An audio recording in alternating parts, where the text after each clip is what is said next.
Hello दोस्तों, मैं हूं LC Yadav, assistant professor public administration, government Bangar college Didwana से।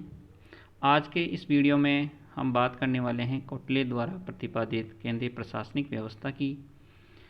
इससे पहले के वीडियो में हमने बात की थी कौटिल्य द्वारा प्रतिपादित सप्तांग सिद्धांत की, और इसी कड़ी में आज हम केंद्रीय प्रशासनिक व्यवस्था के बारे में देखेंगे। आप सब जानते हैं कि कौटिल्य ने विश्व प्रसिद्ध ग्रंथ अर्थशास्त्र की रचना की थी, और इसी अर्थशास्त्र में कौटिल्य ने प्रशासनिक व्यवस्था की भी चर्चा की है। आचार्य कौटिल्य ने विजिगुसु सम्राट के संपूर्ण राज्य के प्रशासन तंत्र का वर्णन अपने इस ग्रंथ में किया है।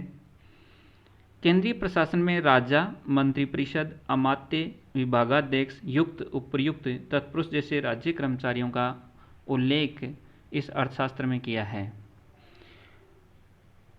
केंद्रीय प्रशासनिक व्यवस्था, आज की प्रशासनिक व्यवस्था को अगर हम देखते हैं तो प्रधानमंत्री मुख्य कड़ी के रूप में होता है, और उसके इर्द गिर्द मंत्रिपरिषद में मंत्री, कैबिनेट मंत्री होता है।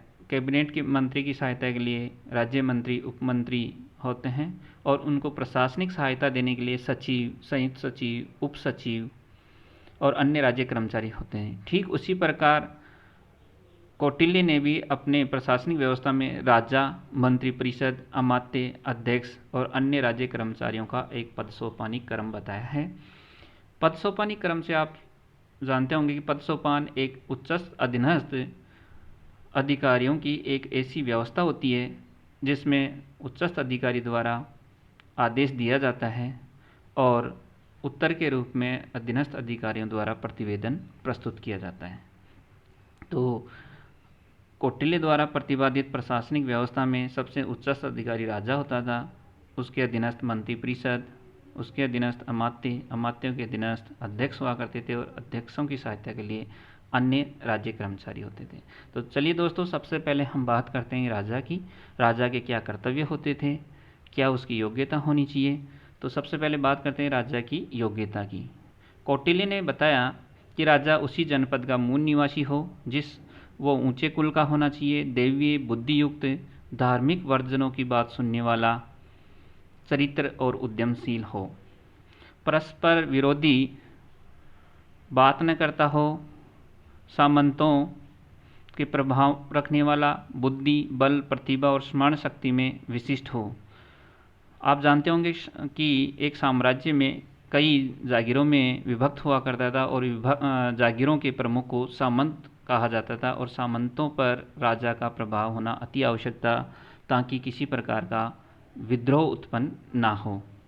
राजा विनयशील हो, उग्र दोषों से रहित हो, दूरदर्शी और सभी शिल्पों में निपुण होना आवश्यक था।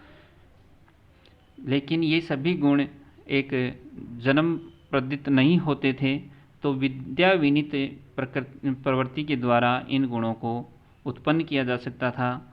विद्या विनीत में शिक्षा और कार्य करके सीखने की विधि को शामिल करते हैं। राजा विजिगुसु यानी विजय की इच्छा रखने वाला प्रवृत्ति का हो, विभिन्न शास्त्रों यथा दंड नीति, राजनीति, सैन्य नीति, अर्थशास्त्र, इतिहास, धर्म और शास्त्रों का ज्ञाता होना चाहिए। तो ये थे राजा के गुण। और अब हम बात करते हैं राजा की कर्तव्यों की।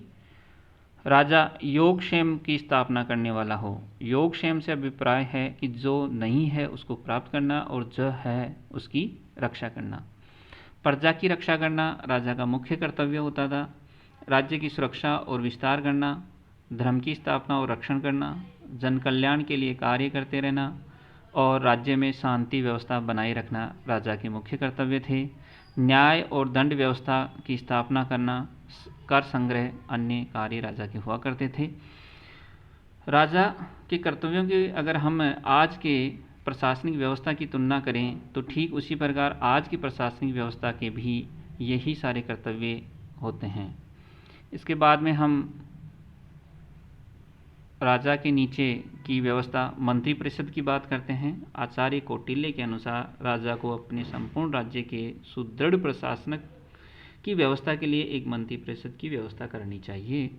उनका विचार था कि यथा सामर्थ्य यानी शक्ति के अनुसार या क्षमता के अनुसार कार्य करने वाले पुरुषों की उनकी संख्या नियत होनी चाहिए। अगर क्षमता अधिक हो तो कम मंत्रियों से काम चल जाएगा और क्षमता कम हो तो अधिक मंत्रियों की नियुक्ति राजा कर सकता था। मंत्रिपरिषद में होने वाली मंत्रणा गोपनीय होनी चाहिए। आज भी हम आज की स्थिति की बात करते हैं तो मंत्री पद और गोपनीयता की शपथ लेते हैं। अर्थशास्त्र में मंत्रिपरिषद के साथ ही एक छोटी उपसमिति का भी उल्लेख किया गया है जिन्हें मंत्रीण कहा गया है। शीघ्र निर्णय लेने वाले विषयों पर इनसे परामर्श लिया जाता था। इसकी संख्या 3 या 4 ही होती थी। आज की व्यवस्था में देखते हैं तो प्रधानमंत्री के नेतृत्व में एक किचन कैबिनेट होता है और किचन कैबिनेट में कुछ विश्वास पात्र मंत्री और कुछ निजी संबंधी भी प्रधानमंत्री के शामिल होते हैं और शीघ्र निर्णय लेने वाले और गोपनीय निर्णय लेने वालों में प्रधानमंत्री की ये किचन कैबिनेट मदद करता है। इस प्रकार शासक प्राय अपने मंत्रीण और मंत्रिपरिषद के परामर्श से ही राज्य कार्य का संचालन किया करता था। इसके बाद में आता है अमात्य। कौटिल्य के अनुसार मंत्री और अमात्य दो अलग अलग पद थे, लेकिन कहीं कहीं देखने को मिलता है कि अमात्य मंत्रिपरिषद का भी सदस्य होता था और मंत्री भी नियुक्त होता था। हालांकि मंत्रिपरिषद में अमात्य शामिल होता था लेकिन मंत्री नहीं होता था, लेकिन किसी विशेष परिस्थिति में वो मंत्री पद पर भी आसीन हुआ करता था। कौटिल्य ने लिखा कि राजा को चाहिए कि यथोचित गुण, देश, काल और कार्य की व्यवस्था को देखकर वह सर्वगुण संपन्न व्यक्तियों को अमात्य बनाना चाहिए, किंतु ये सहसा ही उनको मंत्रिपरिषद में नियुक्त नहीं करना चाहिए। कदाचित ये बात रही होगी कि मंत्री मंत्रिपरिषद का सदस्य भी होता था और राजा का सुझाव भी दे सकता था, जबकि अमात्य मंत्रिपरिषद का सदस्य तो होता था किंतु उसको मंत्री पद प्राप्त करने का अधिकार नहीं था, जिसकी बात हम पहले कर चुके हैं। अमात्य, दो अमात्य महत्वपूर्ण अमात्य होते थे, समाहर्ता और सन्निधत्ता। समाहर्ता और सन्निधत्ता के नीचे कई विभाग होते थे और इन विभाग प्रमुखों को अध्यक्ष कहा गया है। समाहर्ता के अधीन 20 अध्यक्ष थे। ये अपने अपने विभागों के राजकीय करों का एकत्रीकरण करते और राज्य के लोक उपक्रम अर्थात कारखानों जो उद्योग, व्यापार और व्यवसाय से संबंधित थे उनका भी संचालन करते थे। दूसरा होता था सन्निधत्ता।